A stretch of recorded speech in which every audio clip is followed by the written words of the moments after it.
Marvel fans all over the world have been looking forward to the premiere of Captain Marvel. Not only are we excited to welcome Carol Danvers to the MCU, but we're eager to find any clues about what might go down during Avengers Endgame. As usual, Marvel Studios didn't disappoint when it came to the bonus scenes after the movie. We'll talk about what went down and what they could mean for Avengers Endgame.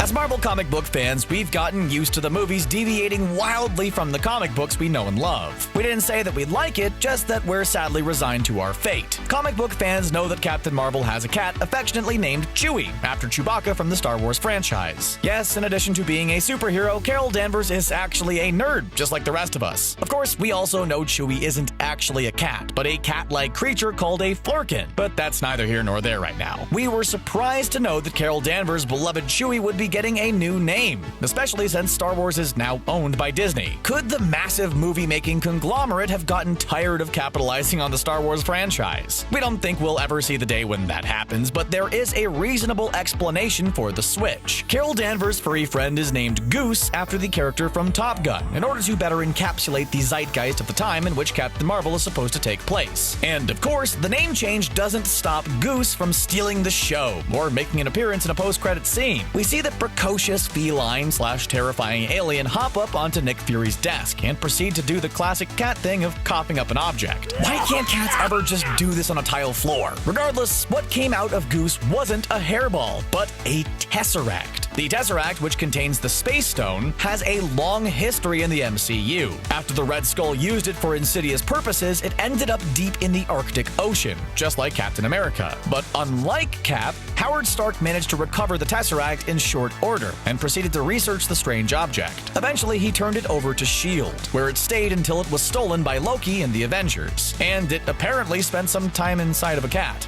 And a cat powerful enough to withstand swallowing an Infinity Stone. We haven't had a chance to do research, but we're guessing those things are generally harmful if swallowed.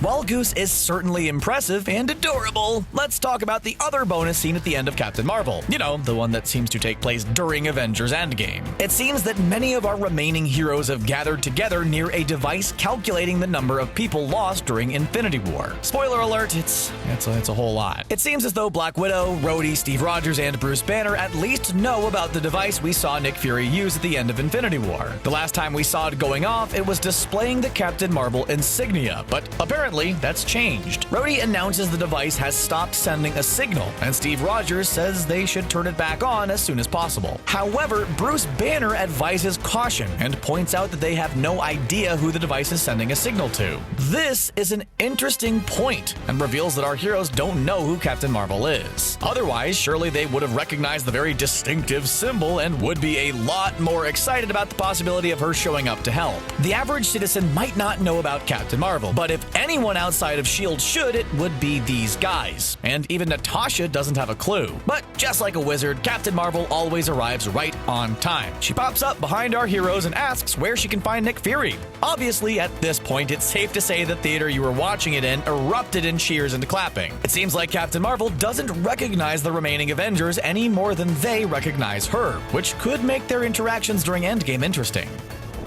In general, Tony Stark was the leader of the Avengers for quite some time, and now he's currently trapped floating around in outer space. But even before then, since the events of Civil War, things have been a bit awkward. It seems that Steve Rogers has stepped into the leadership role at the moment, and he certainly has the tactical experience and respect of his peers to back up his claim. But then there's Captain Marvel, who is said to be the most powerful character currently in the Marvel Cinematic Universe. Will she fall in line behind Steve, or will he need to prove himself? With the fate of half the universe at stake, it might seem like a strange time to worry about who's in charge. It's understandable that the remaining Avengers will have some questions for Captain Marvel, including, but not limited to, who the heck are you? Many fans theorize that Steve Rogers sadly may not survive the events of Avengers Endgame. Some also believe Tony Stark will either also perish or will retire from crime fighting for good. In the comic books, Captain America is the one who encourages Carol Danvers to go from Miss Marvel to Captain Marvel. Although she's reluctant at first, he tells her she's earned the honor of calling herself Captain. Forging a positive relationship between Steve and Carol would make it all the more tragic if Steve doesn't survive. But it would also do an excellent job of setting up Carol Danvers as the future leader of the Avengers.